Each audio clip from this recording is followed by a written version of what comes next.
Another one too was, I mentioned Sidney and Beatrice Webb many times before, who were also co-founders of the Fabian Society, along with H.G. Wells and George Bernard Shaw and others.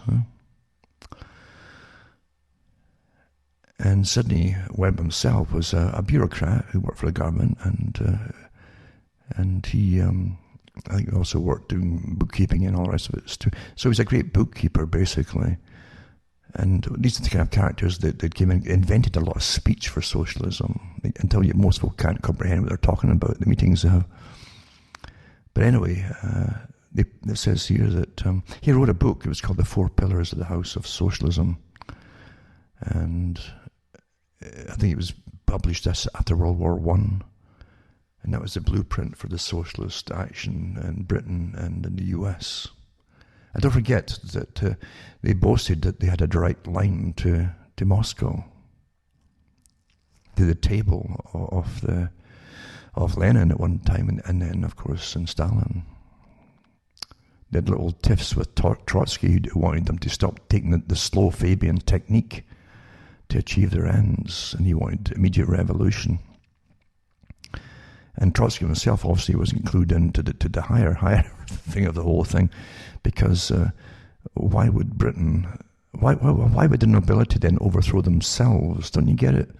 Nobility, the government, the royalty, would they overthrow themselves? Of course not. Why do you think they all allowed Marx to sit there in London and write the whole plan? You need the public to... It's a great deception where the public think it's for themselves. Well, we'll have a better life out of this. Get the public to do it all. You need them to do it all, you see. It's a psychopathic technique. Psychopaths are fantastic at getting everyone else to do their work for them. That's what they do. And it's all by deception, you know. And the ones who are getting used will do it gloriously, happily, to please their masters, you see.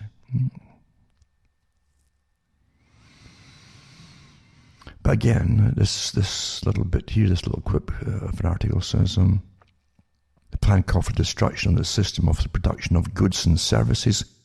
Is that tying in now, public-private partnerships? Let's close everything down because of COVID, huh?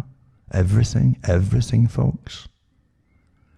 The destruction of the system of production of goods and services based on competition, right? Also to bring in unlimited taxation. Well, you're going to be, they're already starting it now, the big push, because all the money, all this fake money that's been borrowed, right? And massive state welfare.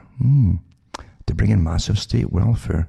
Eventually no private property rights and world government.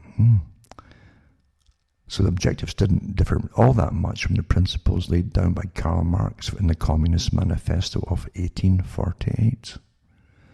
The differences lay in method of application style rather than in substance.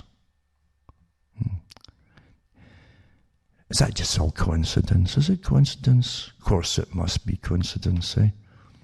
God, you'd be paranoid and a conspiracy theorist. You think it was all planned that way, eh? Wouldn't you? Wouldn't you? Of course you would. There's an article I found it was from 2019. Occasionally it's worth saving something. And it was on Fox News, apparently, or a guy who works on Fox News, or did then anyway, Tom Del Beccaro. And it says, talk of socialism is suddenly everywhere. This is 2019, and March 2019. Talk of socialism is suddenly everywhere. The journey from a free society to socialism, however, does not occur overnight. It's a stepped process that begins slowly and ends with a rush. That's also in the unconventional warfare of the military. They have that in there too. How they go in, they look for dissatisfied groups, they fund them, they merge with them, they use them, and then in the streets for riots and so on. And at the end, they want a confrontation between themselves. That these groups that they've funded, they become friendly insurgents, and they fund them, they finance them, and train some of them too. But then they want a confrontation with the police powers, and if they've already infiltrated the government and to an extent where they'll intervene and say, don't do any of this, let them go ahead with the riots or the burnings.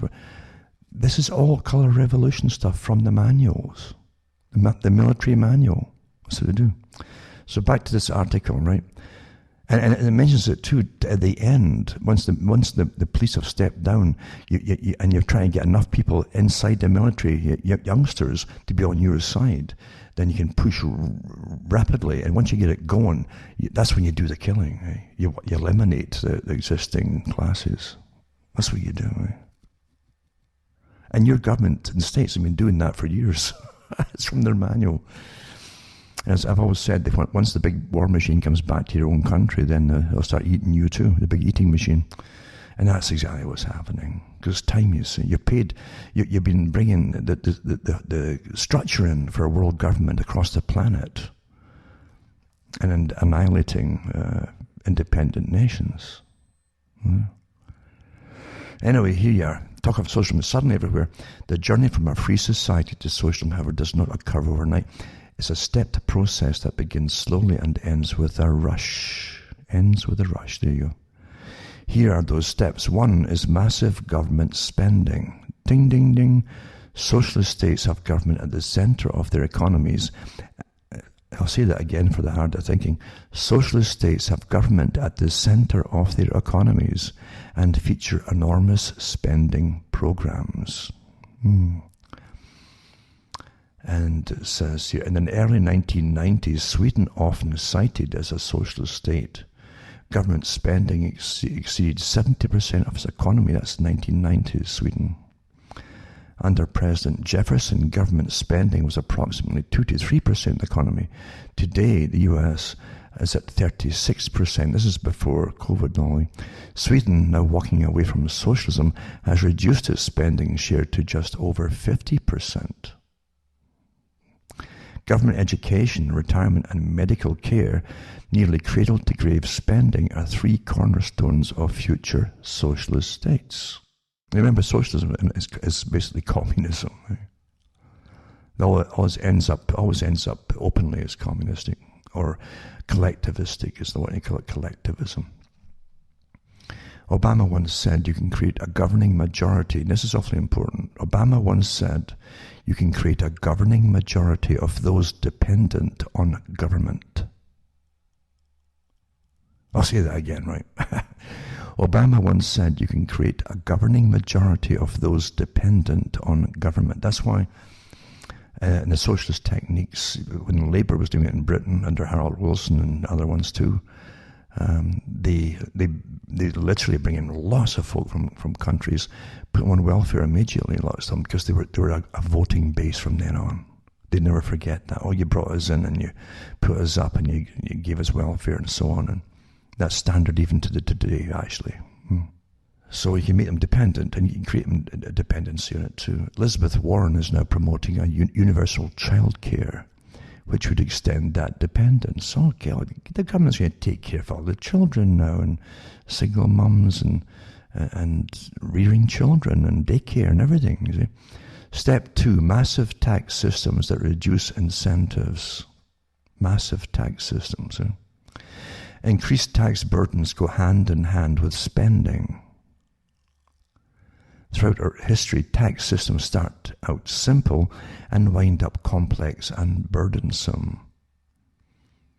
By the end of Rome's socialism under Diocletian, according to the historian Will Durant, taxation rose to such heights that men lost incentive to work or earn, because it was all getting taxed off them, you see. And an erosive context began between lawyers finding devices to evade taxes and lawyers formulating laws to prevent evasion, which led Romans to flee, seeking refuge among the barbarians. That's almost like today. They're flying out of the cities. They were under protests, etc. From some of the wealthiest people just flooding out of New York, for no doubt about it, and having to seek refuge amongst the barbarians outside for safety, I suppose. We have a tax code so complicated. This isn't 2019, remember. We have a tax code so complicated and long that few can do their own taxes. And that's another thing, too. It's made ridiculously complex. Not satisfied, politicians threaten massive income tax hikes, wealth tax confiscation, and penalties for those who want to leave the country. Reduced growth leading to economic stagnation is number 3. Okay. Over the last 20 years, the European Union, which featured socialist and semi-socialist states, had almost zero economic growth. Over the last 60 years, while our government grew to 36% of the economy and imposed trillions in regulation, our growth slipped from an average of 4% to 2%. Step 4, deficits.